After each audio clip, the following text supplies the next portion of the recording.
வணக்கம். நம் தாவேகா தலைவர் விஜய் அவர்கள் அசர வைக்கக்கூடிய பல தேர்தல் வாக்குறுதிகளை மார்ச் 8 இன்று மகளிர் தினத்தை முன்னிட்டு வெளியிட்டிருக்கிறாங்க. ஸோ அதெல்லாம் என்னென்ன தகவல் அப்படிங்கிறதையும் என்னென்ன வாக்குறுதிகள் அவங்க கொடுத்துருக்காங்க அப்படிங்கிறதையும் மேடையில் அவங்க என்ன பேசினாங்க அப்படிங்கிறதையும் இப்போ நம்ம இந்த வீடியோ மூலமா தெரிஞ்சுக்கலாம். இந்த விமன்ஸ் டே அன்னைக்கு ஒரு சில முக்கியமான வாக்குறுதிகளை நம்ம படிப்போமா அப்படின்னு அழகான முறையில் நம்ம கிட்ட பெர்மிஷன் கேட்குற மாதிரி ஆரம்பிச்சாங்க. பெண்கள், குழந்தைகள் மற்றும் முதியோர் நலனில் அவர்களின் பாதுகாப்பிலும் அக்கறை செலுத்துவதே நம் தமிழக வெற்றி கழகத்தின் அடிப்படை நிலைப்பாடுகளில் ஒன்று. இதை நம் கட்சியின் முதல் மாநில மாநாட்டிலேயே நம்ம அறிவிச்சோம் அப்படிங்கிற மாதிரியும் சொல்லியிருந்தாங்க. அதன்படி அதற்கான தனித்துறை, அதாவது தனி இலாக்கா ஏற்படுத்தப்படும் என்ற அறிவிப்பும் செய்யப்பட்டிருந்தது. முதல் மாநில மாநாட்டில் அறிவிக்கப்பட்டது போலவே பெண்கள், குழந்தைகள் மற்றும் முதியோர்களுக்கென புதிய இலாக்கா உருவாக்கப்படும். அந்த இலாக்கா எனது நேரடி கட்டுப்பாட்டிலும் கண்காணிப்பிலும் இருக்கும்.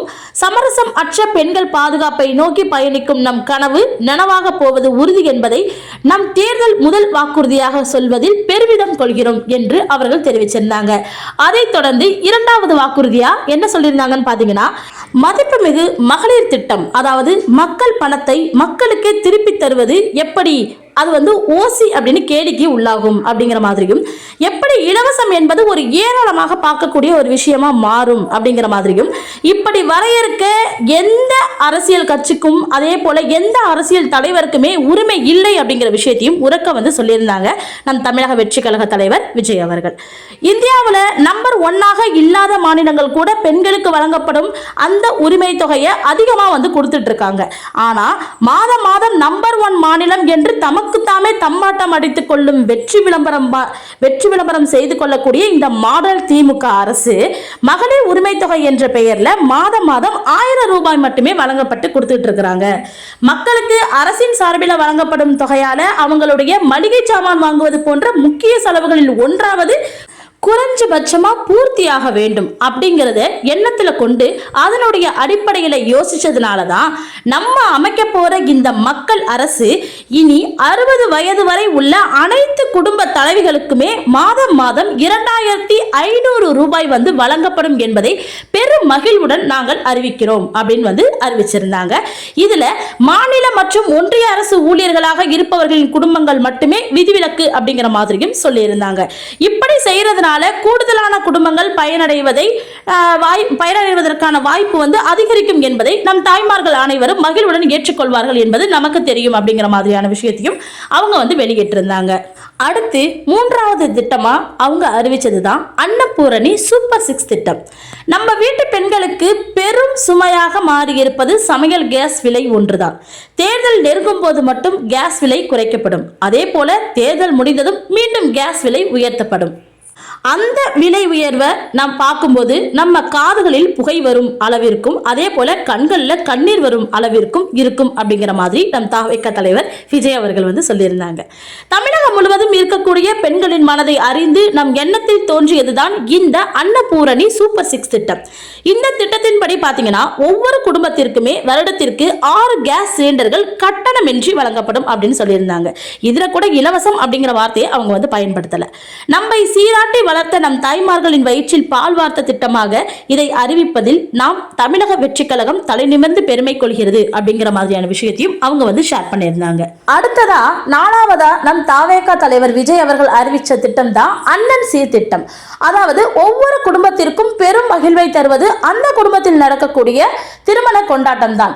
அந்த திருமண கொண்டாட்டத்துல எந்த வருத்தமும் இல்லாம மன நிறைவோட கொண்டாடணும். அதற்காகவே நம் தங்கைகளின் திருமணத்திற்காக 8 கிராம் தங்கமும், அதாவது 1 பவுன் தங்கமும், தரமான பட்டு சேலையும் தாய் வீட்டில் இருந்து அண்ணன் சீராக அளிக்கப்படும். இப்படியான அந்த மகிழ்வான தருணத்துல நம்ம பங்கேற்கிறத நம்ம தமிழக வெற்றி கழகம் பெரும் மகிழ்ச்சி அடைவதை தெரிவித்துக் கொள்கிறோம் அப்படிங்கிற மாதிரியும் சொல்லியிருக்காங்க.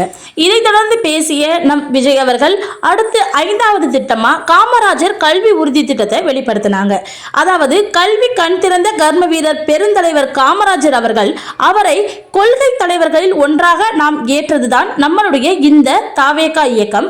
அப்படியாப்பட்ட இந்த தாவேகா இயக்கத்துல நமது கல்வி சார்ந்த கனவுகளில் ஒன்றாக இருக்கக்கூடிய கல்வி இடைநிற்றல் என்பதே இருக்கக்கூடாது அப்படிங்கிறத உறுதி செய்யணும். அதற்காக தான் உருவாக்கப்பட்ட இந்த திட்டம் தான் இந்த காமராஜர் கல்வி உறுதி திட்டம். அதாவது இடைநிற்றலின் காரணங்கள்ல பெரும்பாலும் இருக்கக்கூடிய ஒரு காரணம் பொருளாதார குறைபாடாக தான் இருக்கு. அதனால இதை உணர்ந்ததுனால தான் 1ஆம் வகுப்பு முதல் 12ஆம் வகுப்பு வரை எந்த குழந்தையும் கல்வி இடைநிற்றலுக்கு ஆளாக கூடாது அப்படின்னு நம்ம தாவேகா கட்சி எண்ணுது. அப்படி என்ற விதமா நம்ம என்ன சொல்ல போறோம் அப்படின்னு பாத்தீங்கன்னா, அந்த எண்ணத்தின் அடிப்படையில் நம் விருப்பத்தை நிறைவேற்ற இடைநிற்றலே இல்லாமல் செய்வதற்காக ஒவ்வொரு தாய்க்கும் அல்லது பாதுகாவலருக்கும் ஆண்டுதோறும் 15,000 ரூபாய் பொருளாதார உதவித்தொகையாக வழங்கப்படும் அப்படின்னு சொல்லிட்டு நம் தாவேகா தலைவர் விஜய் அவர்கள் வெளியிட்டிருந்தாங்க. ஆண்டுக்கு ஒரு 12,000 நம்ம குழந்தையுடைய படிப்பின் மூலமா ஒரு வருமானம் ஈட்டக்கூடிய தருவாய் இருக்குங்கிற பட்சத்தில் கண்டிப்பா பெற்றோரோ அல்லது பாதுகாவலரோ அந்த குழந்தைய படிக்கிறதுக்கு முற்படுத்துவாங்கிறத நன்கு அறிஞ்சு இந்த ஒரு திட்டத்தை அறிமுகப்படுத்தியிருக்காங்க. அடுத்ததா அவங்க அறிவிச்சிருக்கக்கூடிய ஒரு 6வது திட்டம் தான் இந்த சிங்க பெண்கள் மேம்பாட்டு திட்டம். இது என்னன்னு பாத்தீங்கன்னா, நிலுவையில் இருக்கக்கூடிய கடன்களை திருப்பி செலுத்துவதன் மூலம் பெண்கள் நடத்தும் சுய உதவி குழுக்களுக்கு 5 லட்சம் வரை வட்டியில்லா கடன் நிதியை வழங்குவதன் மூலமாகவும் சுய உதவி குழுக்களின் உற்பத்தி திறனை மேம்படுத்தும் அப்படிங்கிற மாதிரியான ஒரு திட்டத்தை தான் அறிமுகப்படுத்தியிருக்காங்க நம் தாவேகா தலைவர் விஜய் அவர்கள். அதாவது சுய உதவி குழுக்கள்ல இருந்து பதிவு செய்யப்பட்ட அந்த MSME அப்படிங்கிறாங்களே அவங்க மாறுபவர்களுக்கு ஆண்டுதோறும் 5 லட்சம் வரைக்குமே வழங்கப்படும் அப்படிங்கிறது சொல்லியிருக்காங்க. அதாவது 100% மானியமாகவே கிடைக்கப்படும் அப்படிங்கிற மாதிரியும் அவங்க அனௌன்ஸ் பண்ணியிருக்காங்க. சோ இந்த ஒரு திட்டம் மூலமா வழங்கக்கூடிய இந்த 5 லட்சம் ரூபாய்க்கு வட்டியில்லா கடன் நிதியை நீங்க பெற முடியும் அப்படிங்கிற மாதிரியும் சொல்லியிருக்காங்க. இது மகளிர் சுய உதவி குழுக்களுக்காக அறிவிச்சிருக்கக்கூடிய ஒன் ஆஃப் த வாக்குறுதி அப்படின்னு தான் நம்ம எடுத்துக்கணும். அதே போல அடுத்து பாத்தீங்கன்னா, தாய்மாமன் தங்க மோதிரம் திட்டம். இது ஒரு 7வது வாக்குறுதியா எடுத்துக்கலாம்.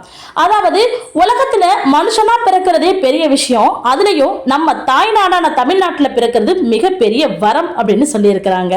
அப்படி நம்ம தமிழ்நாட்டில் பிறக்கிற குழந்தைகளை வரவேற்கிற திட்டம் தான் இந்த தாய்மாமன் தங்க மோதிர திட்டமா. அதாவது தமிழ்நாட்டில் பிறக்கும் ஒவ்வொரு குழந்தைக்கும் அரசாங்கத்தின் ஆசீர்வாதமாக இந்த தங்க மோதிரம் வழங்கப்படும் அப்படிங்கிற மாதிரி சொல்லப்படுது. ஸோ கூடவே ஒரு பேபி வெல்கம் கிட்டையும் கொடுக்குறாங்களாம்.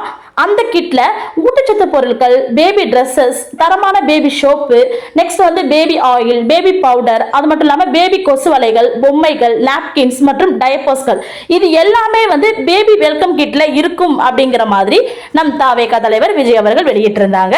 ஸோ இதெல்லாம் சின்ன சாம்பிள் தான், இன்னும் ரெடி ஆகிட்டே இருக்கு. வரப்போகிற நாட்கள்ல அதை நான் உங்களுக்காக சொல்றேன் அப்படிங்கிற மாதிரியும் பினிஷிங்ல இன்னும் 2-3 வார்த்தைகளை பேசியிருந்தாங்க நம் தாவேகா தலைவர் விஜய் அவர்கள்.